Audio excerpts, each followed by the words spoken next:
Okay, I'm Heather Pierce. This is my brother Alistair Pierce, and we're part of Rise and Shine Pastured Eggs on the Fleurieu Peninsula. So we grew up on a family farm on Eyre Peninsula. I was working there with Dad until I moved to Adelaide. We're basically grown up on a farm. I'm a registered occupational therapist, and I guess in my work with clients in Broken Hill, I would come across a lot of people who the traditional therapy model wasn't working. Often they wanted a job, they wanted to be financially independent and not reliant on the disability support pension, and they also wanted, I guess, networks, work people outside of their immediate carers. So I guess after Alistair and I purchased this 4 years ago, we then started looking at ways that we could use the land, I guess, more meaningfully. And we went and visited some friends in the southeast, and they had a pastured egg set up. So I guess fast forward, well, that was 2 years ago, and now we're at 2,500 chickens.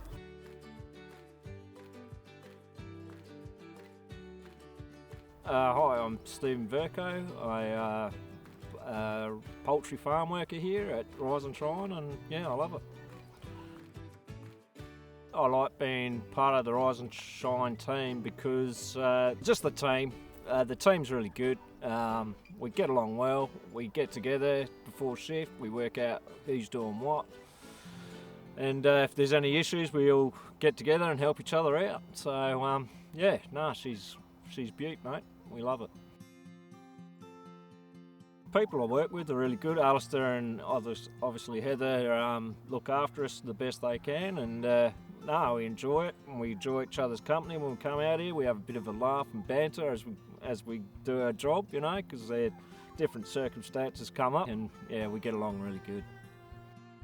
So safety is pretty important on farm. Obviously, you've got to wear the right equipment, boots and that. Can get quite slippery and muddy and dirty at times.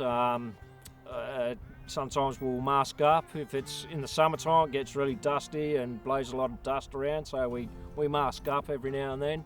But the winter time's not so bad because the rain sort of keeps all the dust down and the grass starts coming up. And the chooks love that too, you know, this time of year, so everything starts growing. It gives them a bit more extra free range and feed and grasp what they got to eat. So yeah, safety glasses every now and then if we've got to do, you know, the hands-on tool stuff. So yeah, and when I'm whipping, obviously the earmuffs go on, and yeah, the mask, and make sure, you know, long sleeve shirts are on, long pants, and yeah, away we go. Yeah, love it. Do drive the tractor here, so the feeders get emptied every now and then, so yeah, got to go around and make sure we do all our checks on the tractor and make sure everything's working well, and away we go. We come into the paddock and we hook up, and yeah, we go off and we load up from the silo, and yeah, it's all pretty good, mates. I love it.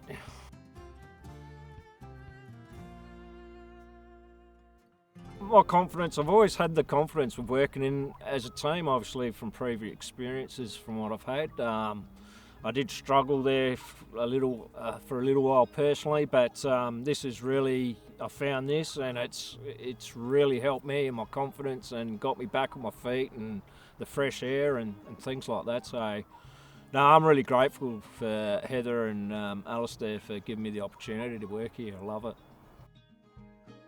Our program caters for, I guess, a variety of people with different disabilities. Because of the terrain, it's quite hilly, and we need to be able to get in and out of the caravans. It isn't overly suitable for people in wheelchairs, but the NDIS participants that we support, some have autism, some have Down syndrome, some have hearing impairment, some have an intellectual disability. The communication between us, because we're not here every day, is a pretty big part of it. We mainly run off of a Facebook chat group, and anything that happens here gets mentioned on there, so everyone's on the same page. Everyone knows what needs to be done, what's been done, and yeah, seems to work pretty well.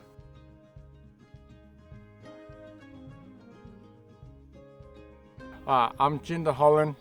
I started off as a farm worker, and I've been here for a year. and now I'm a support worker, and I love this job really much.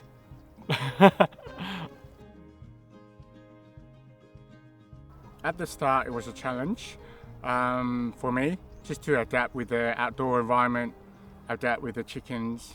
But as I had gained more experience with the chicken, and of course with the team, they helped me out a lot, just make me feel at ease, pretty much. So it gave me quite good privilege to be outdoor, because I never used to work outdoor before in the farm.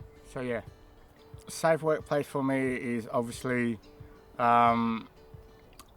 teamwork. So there's no one get left behind. As a support worker, I'm there to help other clients do their job properly, and of course go through the safety procedures as such.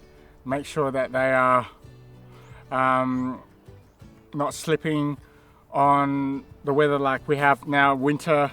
Make sure they've got the proper shoes on and whatnot. So of course, carrying the crate of eggs, make sure we bend our knees and whatnot, so not too much heavy load. What else is I think if we all have each other have an opinion of what is in a bad situation on the farm, we all banter together and say, right, this is not safe. We need to talk to Heather and Alistair, and of course they are on top of it. So yeah. I started off as a farm worker. I was lost where what I was doing in my daily work at the farm, but with the support that's out here that helps you guide along on what job needs to be done, they're pretty much we all got to be on the same page, pretty much. So if we're all in the same page, we work as a team, and it's just crucial that we definitely communicate to everyone that it's make sure that the farm is a safe environment. So safety is number one for this farm. Everyone's got the care of duty of making sure that they are wearing the right equipment, like boots, gum boots and whatnot. Obviously lifting the crates full of eggs, make sure they bend their knees. Also with the anything that's damaged at the trailer where the chickens are, we report to Heather and Alistair on what is not a safe environment. Of course, they are always on top of it, just to make sure that we do our job properly.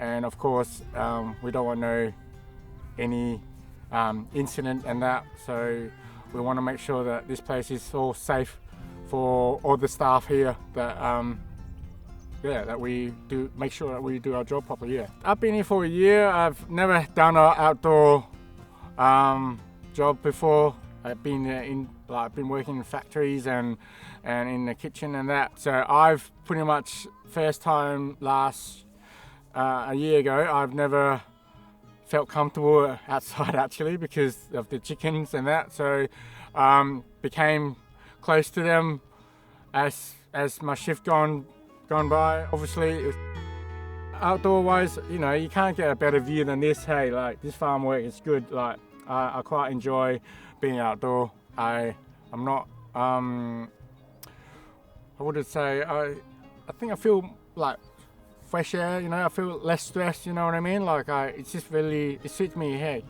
it suits me really well being outdoor. I think the first thing there is just to be a bit flexible. So, for example, and look at what part of the task that person might have difficulty with. So, for example, when Jinder started, the chickens can be quite noisy when you're in the caravan with them, and that was really it was a sensory overload for Jinder. So he just wore noise-cancelling headphones in the caravans. He's used to them now and he doesn't need to do that, but I think it's being open to what is that person struggling with and what can we put in place to make that a bit easier. That probably ties in a bit to the not making assumptions. Yeah, most people, you just think if it's loud, they do something to cut the noise down. But it's probably more important in this environment to listen to what they're saying rather, as a manager, you're used to telling people what to do and just have them do it, but you really need to listen more to what their needs are to match them, and then they're happy doing the job and you end up with a good employee out of it. With the nature of the disabilities with the people we've got working here, a lot of them haven't been respected in the part, like they've been made fun of for their disabilities.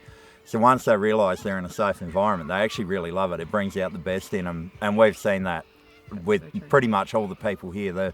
Just the personal growth in them because they feel like they're in a safe place and they're being respected for who they are, which hasn't been a big part of their life before. Yeah, and what we've also found is they're very supportive of each other.